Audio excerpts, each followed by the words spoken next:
Zoe Jackson stood at the entrance of Westfield High School, her heart beating fast in her chest. This was her third school in 4 years. Her father's job kept moving them from city to city. Chicago had been home until last week. Now, this small town in Ohio would have to do. Remember who you are, her mother had told her that morning. Stand tall like your grandmother taught you. Zoe took a deep breath and walked through the main doors. The hallway was packed with students rushing to their first classes. Many stopped to look at her. Some whispered to each other. Zoe was used to this. Being the new girl was hard enough. Being the new black girl in a mostly white school made things even harder. She found the main office where a kind-faced woman looked up from her computer. "You must be Zoe Jackson," the woman said with a smile. "I'm Mrs. Perez. Welcome to Westfield High." Mrs. Perez handed Zoe her schedule and a map of the school. "Your first class is AP Chemistry with Mr. Gordon. Do you need someone to show you the way?" "No, thank you," Zoe said. "I can find it." Zoe had always been good at finding her way. Her father called it her superpower. Zoe called it survival. The bell rang as she stepped into Mr. Gordon's classroom. 20 pairs of eyes turned to look at her. "Ah, you must be our new student," Mr. Gordon said. He was a tall man with glasses and a friendly smile. "Class, please welcome Zoe Jackson from Chicago." Zoe scanned the room for an empty seat. There was one in the back next to a boy with curly hair who seemed more interested in his textbook than in her. That was fine with Zoe. She made her way to the seat and sat down. "Hi," the boy whispered. "I'm Peter." "Zoe," she replied, even though he already knew that. "Don't worry about the staring," Peter said. "They do that to all new kids. It'll stop in a week." Zoe wasn't so sure about that. The staring wasn't what worried her. It was what came after the staring. Mr. Gordon started his lesson on chemical reactions. Zoe opened her notebook and began taking notes. Chemistry had been her best subject in Chicago. Her last teacher had even suggested she consider it as a college major. "Can anyone tell me what happens when we mix these two compounds?" Mr. Gordon asked the class. Zoe knew the answer, but she kept her head down. "First day rule, don't stand out." After a few seconds of silence, she raised her hand. "Yes, Zoe?" Mr. Gordon looked pleased. "The reaction creates a salt and water," she said. "It's a neutralization reaction." "Excellent." Mr. Gordon beamed at her. "Someone did their reading. Or perhaps you covered this at your previous school." "Yes, sir. We did a lab on it last month." A girl with blonde hair sitting near the front turned to look at Zoe. Her eyes narrowed slightly, and she whispered something to the red-haired girl next to her. Both girls looked at Zoe and then laughed behind their hands. Zoe knew that look. She had seen it before. When the bell rang at the end of class, Peter turned to her. "What's your next class?" Zoe checked her schedule. "English with Mrs. Barnes." "That's on the other side of the building," Peter said. "I can show you if you want." "Thanks," Zoe said, surprised by his offer. As they walked through the crowded hallway, Peter pointed out important places: the cafeteria, the gym, the library. Zoe tried to remember it all, but she was distracted by the blonde girl from chemistry, class who was now walking toward them with 2 other girls. "That's Amber Collins," Peter said quietly. "And those are her friends, Diane and Kimberly. They run the school, or at least they think they do." Amber stopped right in front of Zoe, blocking her path. She was taller than Zoe by a few inches and wore expensive-looking clothes. "So you're the new girl from Chicago," Amber said, looking Zoe up and down. "I'm Amber. This is Diane and Kimberly." "I'm Zoe," she replied, keeping her voice neutral. "Love your hair," Amber said with a smile that didn't reach her eyes. "Is it real?" Zoe touched her braids. She had spent hours with her mother putting them in before the move. "Yes, it's real." "Can I touch it?" Amber asked, already reaching out her hand. Zoe stepped back. "No, thank you." Amber's smile faded. "Just trying to be friendly." "No problem," Zoe said. "I need to get to class now." Amber moved aside, but as Zoe passed, she heard her whisper to her friends, "She thinks she's so smart." Peter led Zoe down another hallway. "Sorry about that," he said. "Amber can be difficult."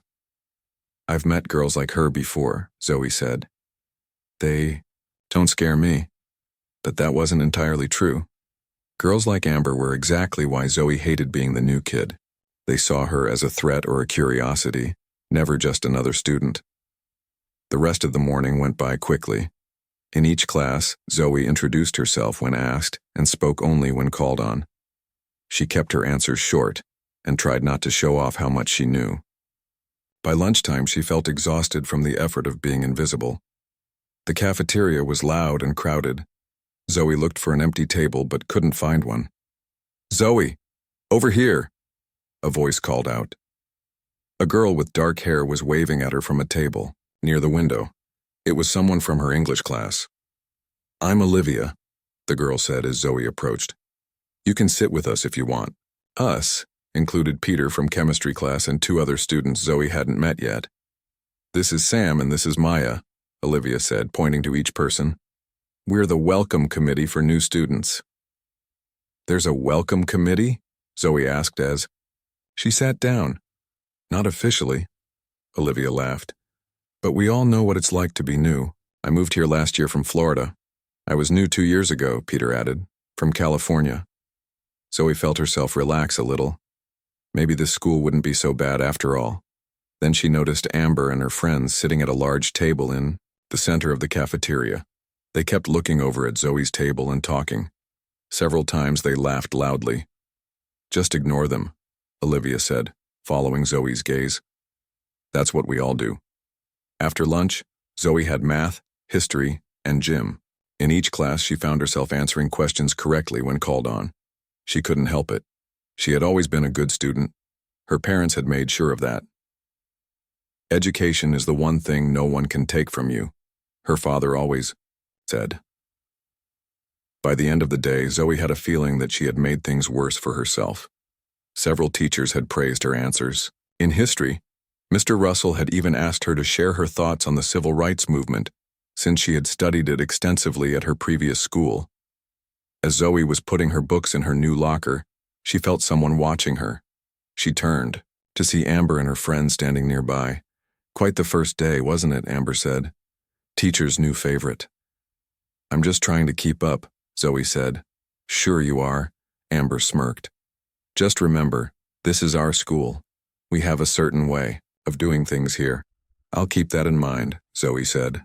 "See that you do," Amber replied. She turned to leave but then stopped. "Oh, and there's a party Friday night at my house. All the important people will be there." She looked Zoe up and down again. "But I'm sure you'll be too busy studying with that." Amber walked away, her friends following close behind. Zoe closed her locker and leaned against it. This was how it always started. The looks, the comments, the fake invitations. She had hoped things would be different here, but some things never changed. On her walk home, Zoe called her grandmother. Grandma Pearl had always been her rock, the person who understood her best. "How was the first day?" Grandma Pearl asked. "Same as always," Zoe replied. "I think I've been noticed." "And is that a bad thing?" "You know it is, Grandma. I just want to blend in, finish school, and get to college." "Child, you were not born to blend in," her grandmother said firmly. "Your great-grandfather didn't march with Dr. King so you could hide your light." "I know, but no buts. If they're noticing you, it's because you shine. Don't let anyone dim your light. Not ever." Zoe smiled despite herself. "Yes, Grandma. And if they give you trouble, remember what I taught you. Stand tall, speak truth, and never throw the first punch but always throw the last one. That's my girl," Grandma Pearl said proudly. As Zoe reached her new home, a small house at the end of Maple Street, she thought about her grandmother's words. Maybe it was time to stop trying to be invisible. Maybe at this school she would finally stand her ground. Little did she know how soon she would be tested. By the end of her first week at Westfield High, Zoe knew the routine. She would walk into a classroom and find her books on the floor instead of her desk. She would open her locker to find mean notes inside. At lunch, she would try to sit with Olivia, Peter, and their friends, but sometimes her chair would be pulled away just as she was about to sit down. Amber and her friends were behind it all. They never did anything when teachers were watching. They were too smart for that. Instead, they worked in small ways to make Zoe feel unwelcome. They whispered when she walked by. They laughed at her answers in class. They posted messages on social media about the new girl who thinks she's better than everyone. Zoe tried to ignore it. She focused on her schoolwork and talked only to the few students who were kind to her. But it was hard to pretend she didn't notice the bullying. It was hard to act like it didn't hurt. On Monday morning of her second week, Zoe found Peter waiting for her at the front door of the school. "I wanted to warn you," he said, his voice low. "Amber found out you're planning to join the debate team." Zoe frowned. "How did she know that?" "I only talked to Mr. Ellis about it on Friday. Diane's sister works in the school office. She sees everything," Peter explained. "Amber is the captain of the debate team. She won't like you trying to join." "I'm not trying to take her spot," Zoe said. "I just want to do what I'm good at." "I was on the debate team at my old school. Were you good?" Peter asked. Zoe thought about the trophies packed away in boxes at her new house. She thought about the regional championship her team had won last year, with her as the lead speaker. "I was okay," she said. "Well, be careful today," Peter warned. Amber seemed really angry about it. Zoe nodded and thanked him for the warning. She had faced angry girls before. She could handle Amber Collins. But when she got to her locker, Zoe realized this might be worse than she thought. Someone had drawn a picture on her locker with black marker. It showed a stick figure with big lips and wild hair. Under it were the words, "Go back to Chicago." Zoe felt her chest tighten. She looked around, but the hallway was mostly empty. A few students walked by, glancing at the locker and then quickly looking away. No one stopped to help. No one seemed surprised. "Need some help?"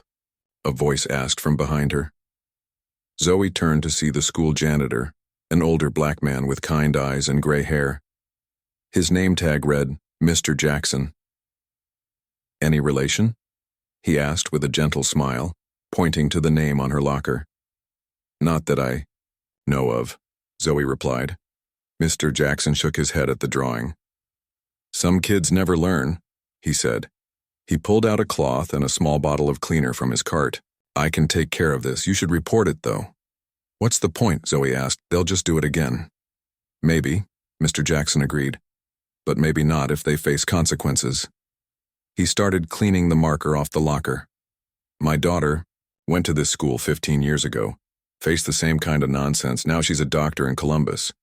Zoe watched as the offensive drawing disappeared under Mr. Jackson's careful cleaning. "Thank you," she said when he was done. "Don't let them get to you," he advised. "That's what they want." Zoe nodded and headed to her first class. She tried to focus on the lessons, but her mind kept going back to the drawing. It wasn't just mean. It was racist, and that made it different from the bullying she had faced before. At lunch, Zoe sat with Olivia and Peter as usual. They had saved her a seat between them as if they knew she needed extra protection today. "We heard about your locker," Olivia said. "That's terrible. Did you tell anyone?" "The janitor saw it," Zoe said. "He cleaned it off." "You should tell Mrs. Green," Peter suggested. "She's the school counselor. She takes bullying seriously." Zoe shrugged. In her experience, telling adults only made things worse. But before she could explain this to her friends, she felt something cold and wet on the back of her neck. She jumped up and spun around.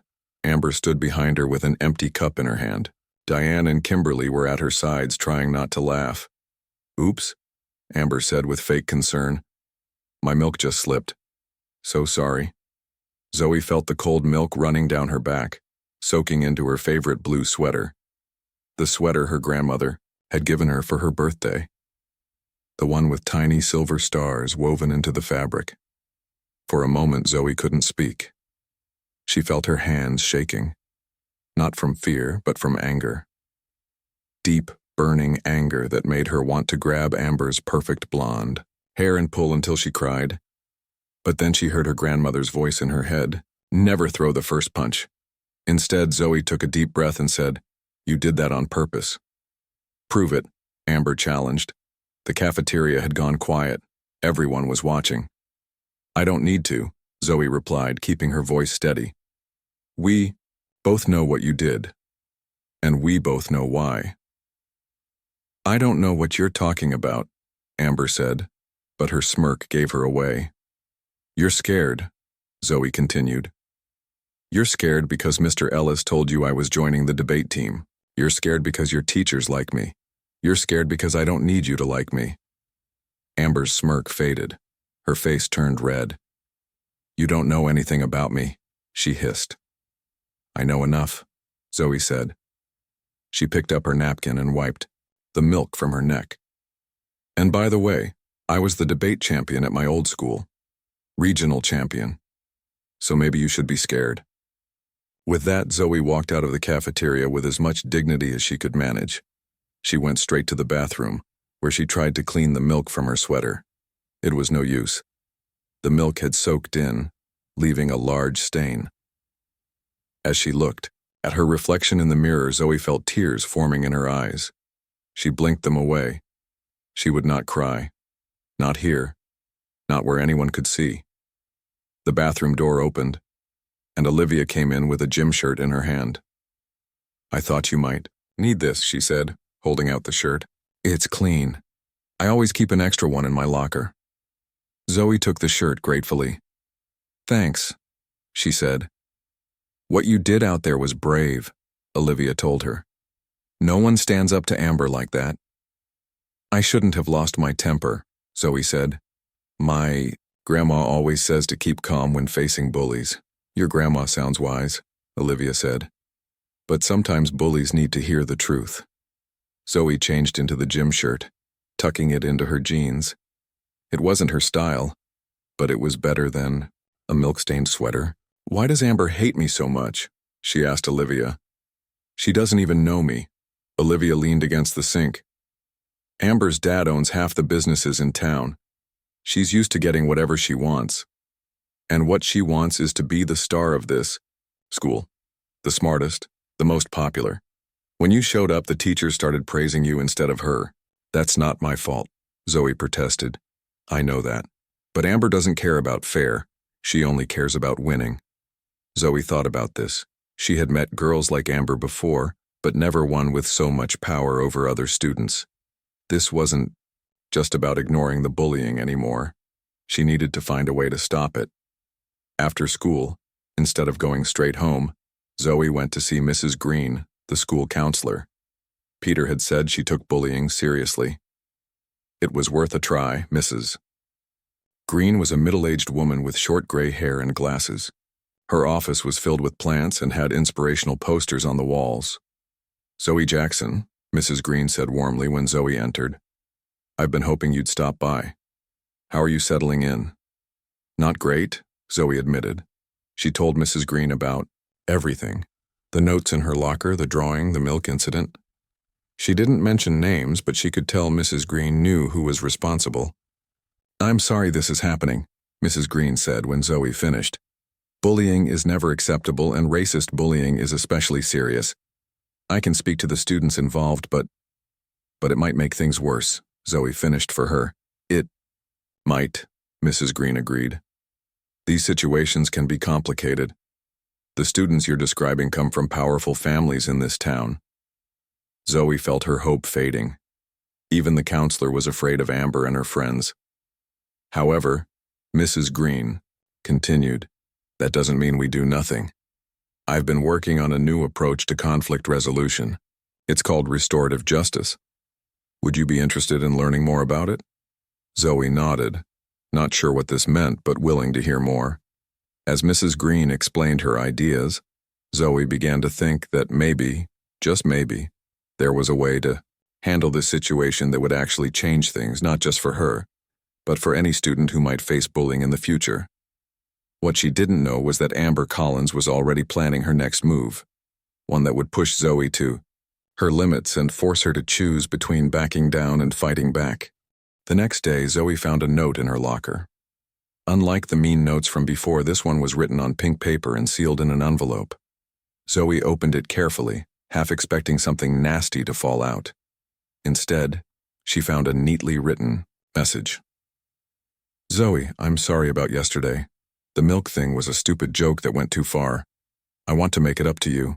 Some of us are meeting for a study group on Friday after school in room 209. We could use someone smart like you. No hard feelings?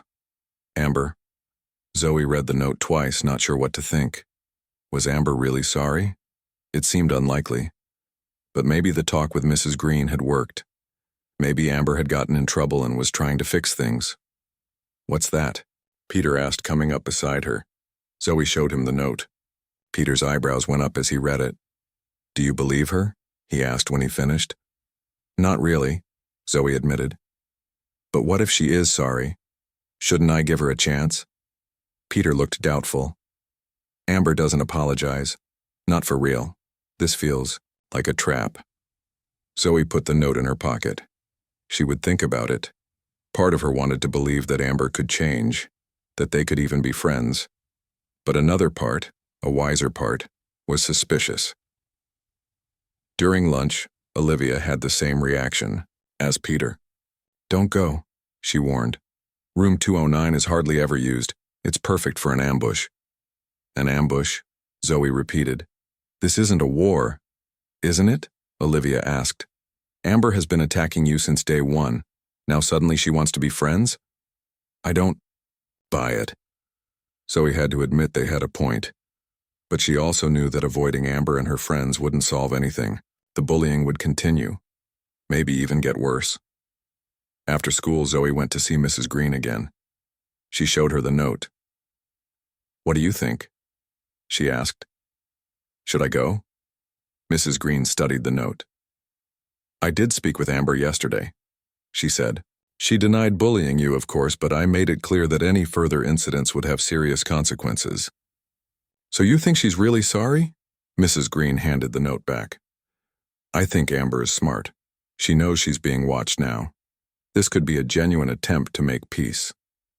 She paused. Or it could be something else. Like a trap, Zoe said. If you do decide to go, Mrs. Green advised, make sure you're not alone, and trust your instincts. If something feels wrong, leave immediately. Zoe nodded. She had made up her mind. She would go to the study group, but she would be prepared for anything. That night, Zoe called her grandmother. As always, Grandma Pearl listened without interrupting as Zoe explained the situation. What would you do? Zoe asked when she finished. I'd go, Grandma Pearl said without hesitation. But I'd be ready. Ready how? You remember those self-defense classes I made you take when you were 10? Zoe smiled at the memory. After a girl had pushed her down at school, Grandma Pearl had signed her up for martial arts classes. Zoe had continued with them for years, eventually earning a brown belt. I remember, she said. Good. And remember what your father always says. Document everything, Zoe recited. Her father was a lawyer who specialized in workplace discrimination cases. He always told his clients to keep records of everything. That's right, Grandma Pearl said. If these girls are planning something, make sure you have proof. After talking to her grandmother, Zoe texted Peter and Olivia. She asked them to wait near room 209 on Friday, just in case. Both agreed immediately. On Friday afternoon, Zoe felt nervous as she walked to room 209. The hallway was mostly empty. Most students had gone home for the weekend. She checked her phone to make sure it was working. Before leaving home that morning, she had downloaded a recording app, just like her father used when meeting with difficult clients. As she approached the room, she saw Peter standing near the water fountain, pretending to fill his water bottle. He nodded slightly to let her know he saw her. Olivia was sitting on a bench around the corner reading a book. They were both close enough to help if needed. Zoe took a deep breath and opened the door to room 209. Inside, she found Amber, Diane, Kimberly, and two other girls she recognized as part of their group. They were sitting around a table that had been set up in the middle of the room. Books and papers were spread out, making it look like they had been studying. "Zoe," Amber said with a bright smile. "You came. I wasn't sure you would." "I got your note," Zoe said, staying near the door. "You said you wanted to apologize." "And I do." Amber stood up and walked toward Zoe. "What happened in the cafeteria was wrong. I was jealous and stupid." Zoe studied Amber's face, looking for signs that she was lying. But Amber's expression seemed sincere. Her eyes were wide and clear, her smile soft. "I heard you were really good at debate at your old school," Amber continued. "Regional champion, right? I thought maybe you could give us some tips. The big debate competition is next month and we could use all the help we can get." This wasn't what Zoe had expected. She had been prepared for insults, maybe even a physical confrontation. Not this friendly, almost admiring Amber. "Sure," Zoe said cautiously. "I can share some techniques we used."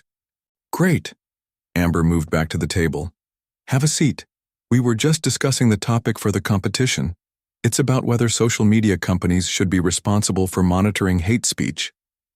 Zoe sat down at the table, still feeling uneasy. She noticed that Diane kept checking her phone under the table. Kimberly seemed tense, her smile too fixed. Something wasn't right. Zoe discreetly pressed the record button on her phone in her pocket. Then she opened her backpack and took out a notebook and pen, placing her phone on the table as if she had just forgotten it there. "So, what's your approach to the topic?" she asked, trying to sound normal. Amber launched into an explanation of their debate strategy. As she talked, Zoe noticed the other girls exchanging glances. Diane nodded slightly to Kimberly, who then got up and moved behind Zoe. "Actually," Amber said, her voice suddenly changing from friendly to cold, "we don't need your debate tips. We're doing just fine without you." Zoe felt her muscles tense. Here it came. The real reason for the invitation. "Then why did you ask me here?" she asked, although she already knew the answer. Amber's smile turned cruel. "We wanted to have a little chat about your place in this school." She reached into her bag and pulled out a stack of papers. "See, we did some research on you." She spread the papers on the table. Zoe was shocked to see they were printouts of her social media accounts, pictures of her with friends from Chicago, comments she had made, posts she had liked. "You think you're so perfect," Amber said, "but we found some interesting things, like this comment where you called your math teacher a boring old white guy." Zoe remembered that comment. It had been a joke between her and her best friend in Chicago. The teacher himself had laughed when he heard about it. But seeing it here, out of context, made it look bad. "And these pictures," Amber continued, showing a photo of Zoe at a party. "Not very ladylike, are you?" It was a normal picture of Zoe dancing with her friends. Nothing inappropriate. But Zoe knew that wasn't the point. Amber was trying to embarrass her, to make her feel exposed. "What do you want, Amber?" Zoe asked, keeping her voice steady. "I want you to know your place," Amber replied. "This is my school. I'm the debate captain. I'm the one teachers like, not you." "And if I don't stay in my place?" Zoe asked. Amber smiled again, but it wasn't friendly at all. "Then these pictures and comments get posted all over school, and I mean all over, every hallway, every classroom." Zoe looked at the other girls. They were watching her, waiting for her reaction. They expected her to be scared, to beg them not, to share the pictures instead. Zoe reached for her phone on the table. "I wouldn't do that if I were you," Diane said quickly. She stepped forward and tried to grab Zoe's phone. Zoe was faster. She picked up her phone and stepped back, putting distance between herself and the girls. "You know what's interesting?" she said, holding up her phone. "I've been recording this whole conversation, every word, every threat." Amber's smile vanished. "You're lying." "Want to hear it?" Zoe asked. She pressed a button on her phone and Amber's voice filled the room. "We wanted to have a little chat about your place in this school." Amber lunged forward, trying to grab the phone. "Give me that." Zoe sidestepped easily, using a move she had learned in her martial arts classes. Amber stumbled past her, nearly falling. Kimberly tried next, coming at Zoe from the side. Without thinking, Zoe used another defensive move, redirecting Kimberly's momentum so that she lost her balance. Suddenly, all 5 girls were moving toward Zoe. But years of training had taught her how to handle multiple opponents. She didn't hit anyone. She didn't need to. She simply moved in ways that used their own energy against them. Within seconds, 2 girls were on the floor. One had backed into a desk, and Amber and Diane were staring at Zoe with shocked expressions. "What are you?" Amber gasped. "I'm someone who's tired of being bullied," Zoe replied, "and I have everything I need right here." She held up her phone again. "Every threat, every plan to humiliate me, all recorded." The door to the classroom opened and Peter and Olivia rushed in, followed by Mrs. Green. "What's going on here?" Mrs. Green demanded, looking at the scene before her. 2 girls on the floor, papers scattered everywhere, and Zoe standing, calmly in the middle of it all. "Just a misunderstanding," Zoe said. "But I think we've cleared it up now." She looked directly at Amber. "Haven't we?" Mrs. Green looked around the room, taking in the scene. Papers were scattered across the floor. 2 girls were picking themselves up, looking embarrassed. Amber's face was red with anger, and Zoe stood calmly in the middle of it all, holding her phone. "Everyone sit down," Mrs. Green said in a voice that left no room for argument. "Now." The girls moved to different desks, keeping distance between them. Peter and Olivia remained by the door, unsure if they should stay or go. "You 2 as well," Mrs. Green said to them. "Since you're here, you might as well be part of this." Once everyone was seated, Mrs. Green folded her arms and looked at each student in turn. "Who wants to explain what I just walked in on?" No one spoke for a moment. Then Amber raised her hand. "We invited Zoe to study with us," she said, her voice sweet. "But she got angry when we tried to give her advice about fitting in better at school." "That's not true," Zoe said quietly. "She attacked us," Diane added. "She pushed Kimberly to the ground for no reason." Zoe shook her head but didn't argue. Instead, she held up her phone. "I recorded everything," she said to Mrs. Green. "Would you like to hear it?" Amber's face went pale. "You can't do that," she protested. "Recording people without permission is illegal." "Actually," Peter spoke up from his seat by the door, "Ohio is a one-party consent state. As long as one person in the conversation knows about the recording, it's legal." Everyone turned to look at him. He shrugged. "My dad's a police officer. He talks about stuff like this." Mrs. Green held out her hand to Zoe. "May I?" she asked, indicating the phone. Zoe nodded and handed it over. Mrs. Green pressed play, and the room filled with the sound of Amber's voice. "We wanted to have a little chat about your place in this school." Mrs. Green listened to the entire recording without speaking. The room was silent except for the voices coming from the phone. When it finished, she handed the phone back to Zoe. "Well," she said, looking at Amber and her friends, "it seems we have a serious situation here." "It's not what it sounds like," Amber began, but Mrs. Green held up a hand to stop her. "It's exactly what it sounds like," Mrs. Green said firmly. "Bullying, harassment, and attempted blackmail, all of which violate our school's code of conduct." Amber's confident expression crumbled. For the first time, she looked scared. "Are you going to suspend us?" she asked in a small voice. Mrs. Green sat on the edge of a desk, considering. "I could," she said. "I should. What you girls did was wrong on many levels." Zoe watched as the reality of the situation sank in for Amber and her friends.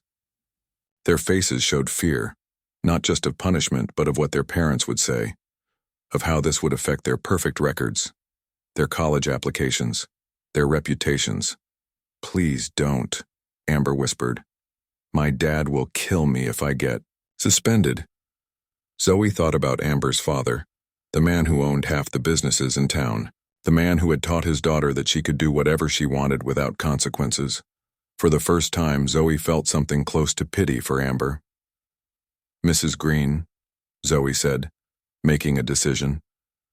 "Can I say something?" Mrs. Green nodded. "Of course, Zoe." "I don't want them to be suspended," Zoe said. Everyone in the room looked at her in surprise. "You don't?" Mrs. Green asked. "No," Zoe replied. "Suspension won't solve anything. They'll just be angry at me and things will be worse when they come back." Mrs. Green smiled slightly. "What do you suggest instead?" Zoe remembered their earlier conversation about restorative justice. "You mentioned a program you were working on, about fixing things instead of just punishing people." "Restorative justice," Mrs. Green confirmed, looking pleased that Zoe had remembered. "Could we try that?" Zoe asked.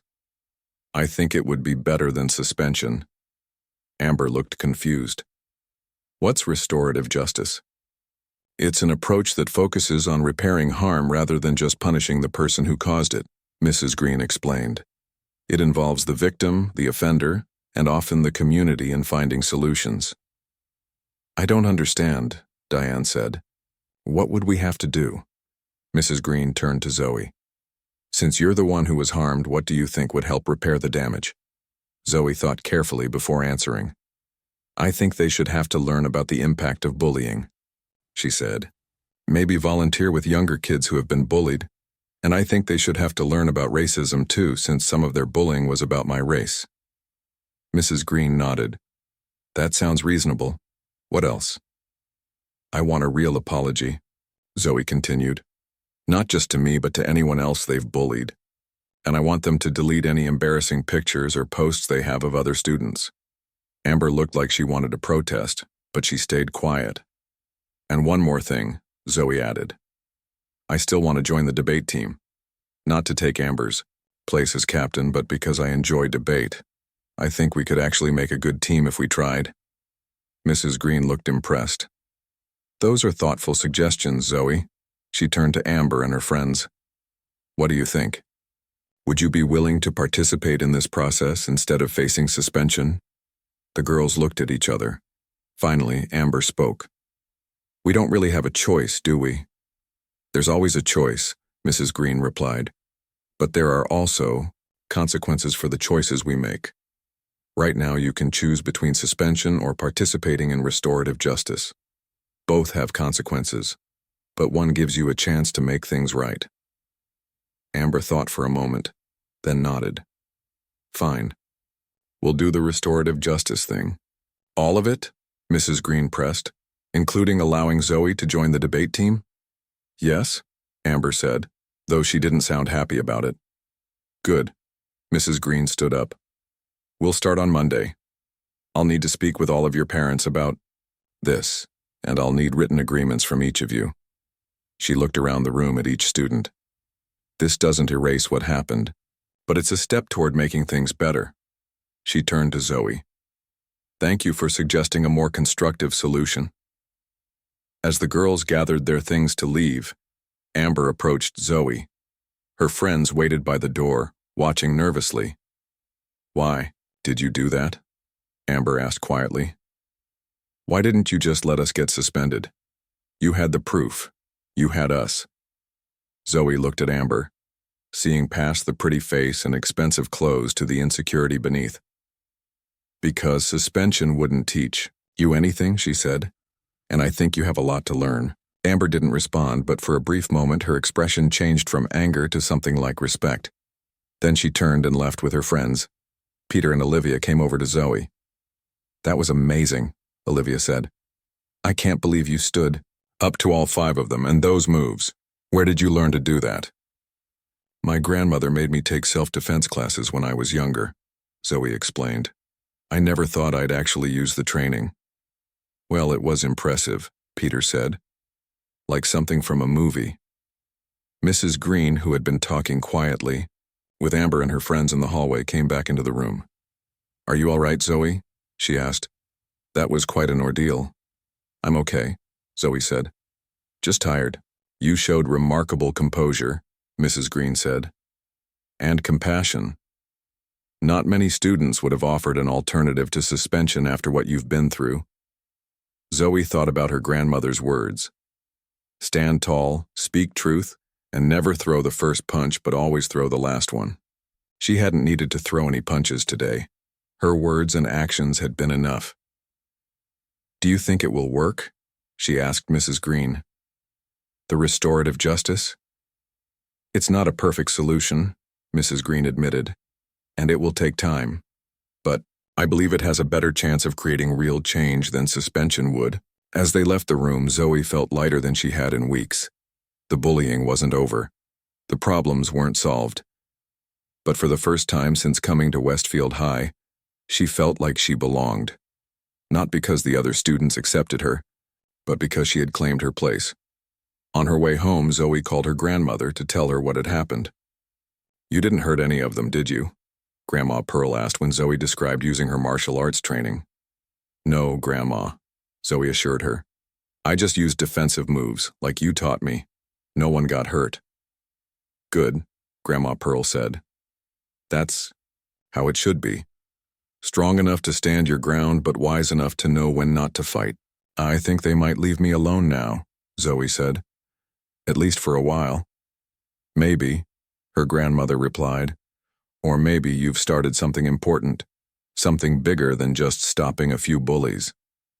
Zoe thought about the restorative justice program, about the conversations that would happen on Monday, about the possibility of real change.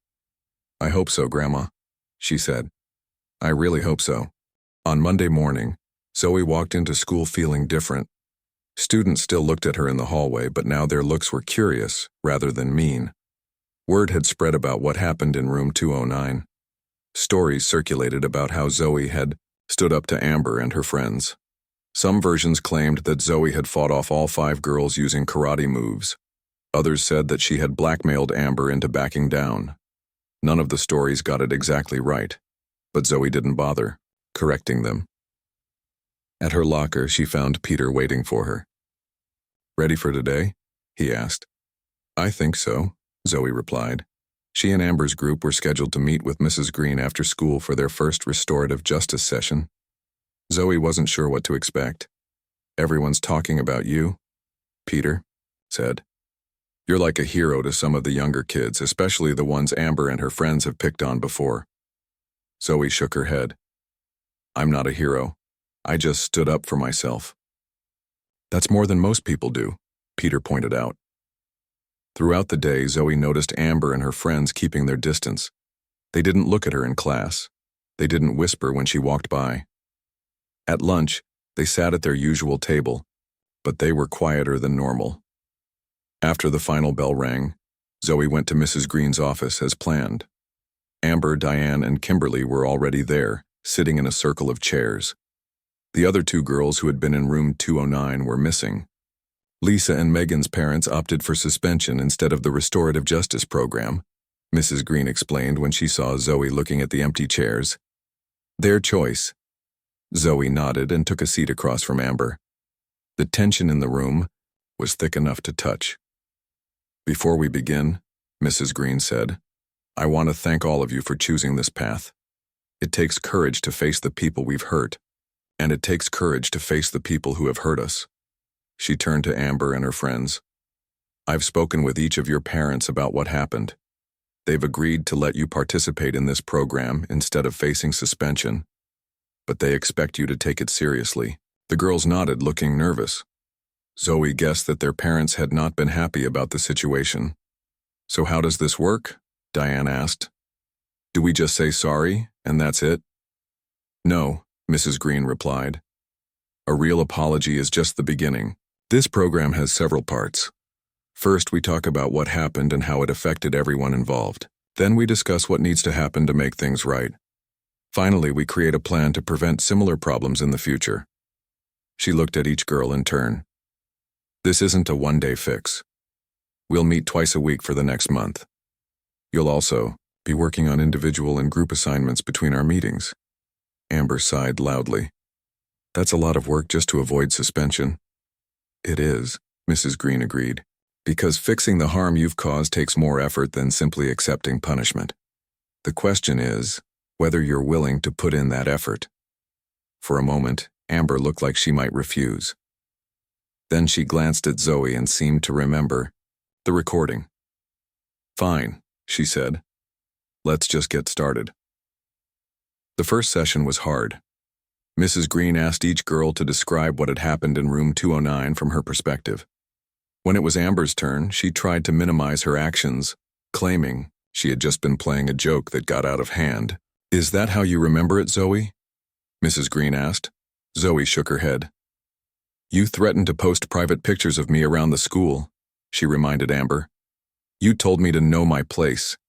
That wasn't a joke." Amber looked down at her hands. "Okay, maybe I was trying to scare you a little, but I wouldn't have really posted those pictures." "Why not?" Mrs. Green pressed. Amber didn't answer right away. Finally, she admitted, "Because that would have been too mean, even for me." It was a small admission, but Zoe saw it as progress. Amber was at least acknowledging that there were lines she wouldn't cross. As the weeks passed, the sessions became more productive.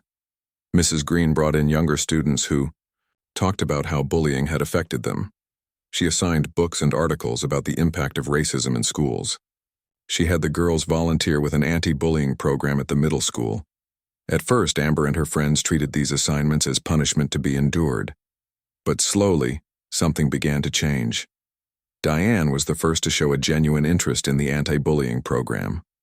She had a younger sister who was starting middle school the next year, and she worried about her facing the same kind of behavior. Kimberly found herself connecting with one of the articles about racism.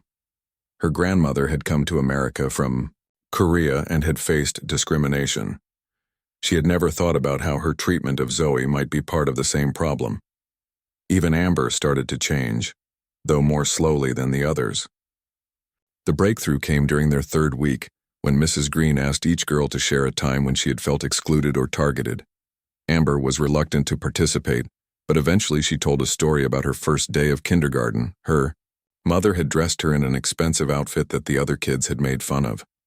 She had gone home crying and had decided then that she would never be the one being laughed at again. She would be the one in control. "So you became the bully to avoid being bullied," Mrs. Green observed. Amber looked startled by this insight. "I guess so," she admitted. "I never thought of it that way." Outside of their sessions, things at school were changing too. Zoe had joined the debate team as planned. At first, Amber had tried to ignore her during practice, but their coach had paired them up for a practice debate. To everyone's surprise, they had made a strong team. Amber's aggressive style balanced by Zoe's thoughtful approach. "We could win regionals if you two keep working together like that," their coach had said. In class, Zoe no longer hesitated to answer questions. She didn't worry about standing out or being too smart. She was just herself. One day in late April, about 2 months after the incident in room 209, Zoe was eating lunch with Peter and Olivia when Amber approached their table. "Can I sit with you?" she asked, looking uncomfortable. Peter and Olivia looked at Zoe, waiting for her response. "Sure," Zoe said, moving her backpack to make room. Amber sat down. "I wanted to tell you that I got accepted to that summer leadership program in Washington, the one Mrs. Green told me about." "That's great," Zoe said. "Congratulations." "It's focused on diversity in government," Amber continued. "I never would have applied before, you know." Zoe nodded. "I think you'll be good at it." "Anyway," Amber said, standing up again, "I just wanted to tell you, and to say thanks, for not letting us get suspended. This is better." As Amber walked away, Peter shook his head in amazement. "I never thought I'd see Amber Collins say thank you to anyone." "People can change," Olivia said, "if they want to." Zoe thought about how much had changed in the past 2 months.